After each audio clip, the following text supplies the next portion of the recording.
Okay, a little bit of an off-brand video, but this is how you can buy supercars or whatever luxury sedan, SUVs, whatever you want for pretty cheap. Now I have 3 methods for this, but the first one is just buying supercars from Dubai. You say that money cannot buy happiness? Hey, Habibi, come to Dubai. Now here's the thing, in Dubai, loans are super easy to get because if you don't pay off the loan, that's what they consider stealing, and their penalties for stealing are very, very harsh. If you can't pay off your supercar loan, then what are you gonna do? You're gonna flee the country and you're gonna leave your supercar behind. So the result, you got abandoned supercars, a lot of them.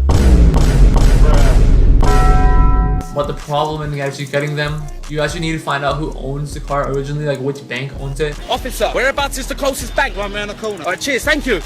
Or else you can't really export it. And you need to negotiate something with them to actually pay it off. Or, you might be able to negotiate a good deal because at this point, the bank is trying to not lose money on that car. And then you need to import it and then fix it up and boom, you have a car. The biggest problem though is just trying to find out who actually owns the car. If they have insurance papers in the glove box or something, you might be able to find out. If not, then you're gonna have to find out some way to get in contact with the last owner of the car or whoever sold the car, maybe like whoever actually owns the car, like which bank owns it, right? And through that, you might be able to negotiate a good deal to get the car. There are some companies who do all of this for you, and they are taking a pretty decent cut, so you might be getting close to MSRP when you actually buy that car. And on top of that, the reliability. So one, them being supercars, the reliability is not like obviously the same as a Toyota Camry. But then 2, they've been like abandoned in the desert for a long time.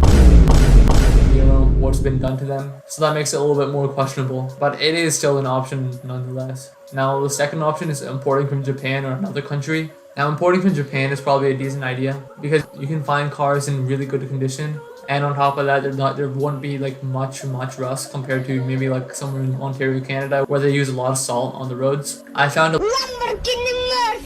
for around 111k. Well, I know someone locally who bought one for 130k. So obviously with a hypercar or like a supercar, it's going to be a lot more of a margin that you can actually save there. But then if you're importing like a $2,000 car, you might be actually losing money on it. The major cost here of actually importing is the trustworthiness of the dealership or the owner. It's basically sight unseen. So you pay for the car when it comes here, then you're stuck with it. What if it's like not running, then that's completely your responsibility. They have nothing to do with it. They already sold the car to you. Now it's not like, in most cases, they're not going to like strip out the engine or anything like that, but they'll take like knickknacks here and there, like shift knobs, maybe some interior parts if you're buying like a project car, maybe like a turbo timer, something like that, gauges. And then you also have the trustworthiness of the shipping process. So they may just strip parts from the car when it's actually being shipped, and you can't really do anything about that. You might be charged a lot more, import fees or taxes or like something like that, if you don't have every step in the process fully set up. Here's like an example from Donut Media where they basically had to pay a ransom for their car back. And our truck had to be moved from the port to a warehouse in Compton. A warehouse that I would have to pay to release our vehicle. $1,155 for forwarding service. $2,730 to release it from the warehouse. I can release people from jail cheaper than that. It only cost me $455 to ship this thing here. Now it's $4,000 just to release it from that American soil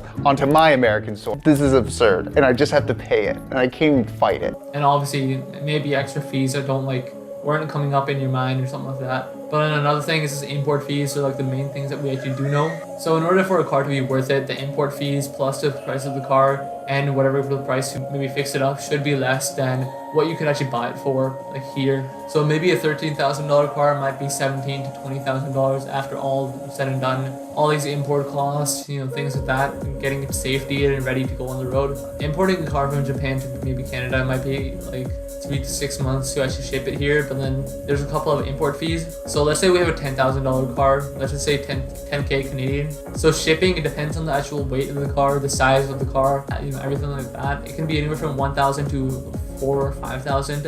It also depends on which coast you're getting shipped to. West Coast is a lot cheaper, it's closer to Japan, but then you have to drive it to wherever you are. East Coast is a lot more expensive, but it's also closer. So then there's customs duties that you actually have to pay on the car when you import it. So I believe the import rate for Canada, getting a car from Japan is 6.1%. So if it's a 10k car, that's $610 Canadian that you have to pay for import. But then there's another thing, GST, at least in Canada, goods and services tax. So all imported goods are subject to I believe 5% GST rate. So that's $10,610 for the price so far plus 5%, and that 5% will work out to $530.50 Canadian. Then we have provincial sales tax and then HST, harmonized sales tax. So it can depend on which province you are in Canada, also maybe which state you are in the US. But then let's assume like a 13% PST rate, which is for Ontario, where I'm from. So that's 10K plus 610 plus 530.50 so far times 13%, and then we'll find out what that is. So that's around 1448.27 Canadian. And then you also have brokerage fees that you have to pay. So when you're importing a car, you have to choose to either like have all the people hired and ready to go, or you can hire a brokerage. We already have those people and they will help you import. It can be anywhere from like $200 to like $600 Canadian.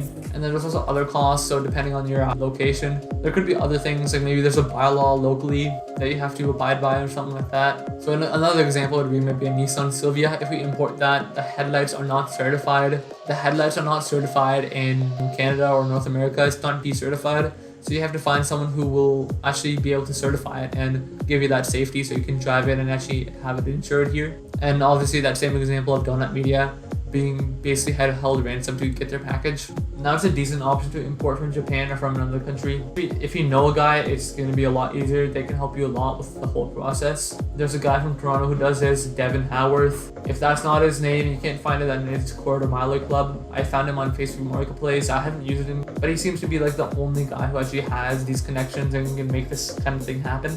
And he'll probably help with the process. But then the third method is buying like a crash damaged car or a car that doesn't run, and fixing that up. So obviously a mechanic can help you fix that, but if you do this yourself and you just immerse yourself into the field of mechanics, auto engineering, try to understand how a car works, then you can fix a lot of these problems easily. People will be like, okay, it's misfiring, the engine is not like running or something like that. It could be something simple like a battery or like maybe spark plugs, coil packs, right? There was this one guy who bought a Mercedes R-Class, like it was like a fully spec'd out car, brand new. And I think he got it for like cheap, like 5K or 10K. And it wasn't running, so he replaced the spark plugs and then he had a completely perfect, like clean Mercedes R-Class for like 10K. Plus like $100, $200 for spark plugs or something like that. So you can become very lucky, or it can be a nightmare like how I bought an Acura TSX crash damaged and I could barely sell it, and I think I made maybe $30 profit off that whole thing. But there are a lot of people who do this professionally. There's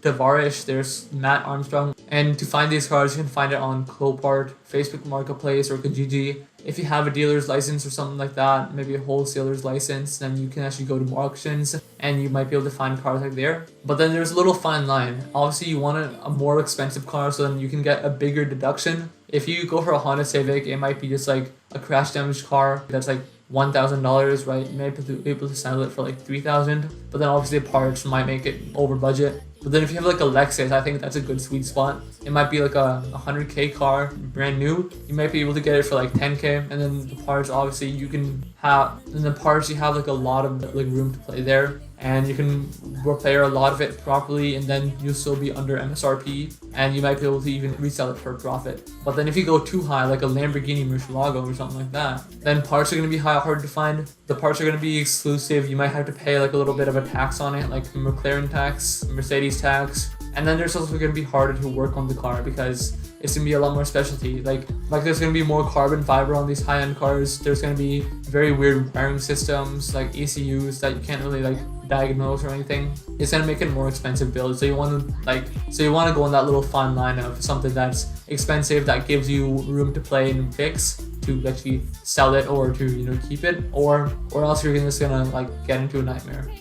So that was basically it. Those are the 3 ways to get like a pretty cheap car: supercar, luxury sedan, SUV, minivan, whatever. Now if you ever want to fix up a car and you're in the area, then just let me know, drop a comment or message me, and I'll basically walk you through on what you can do.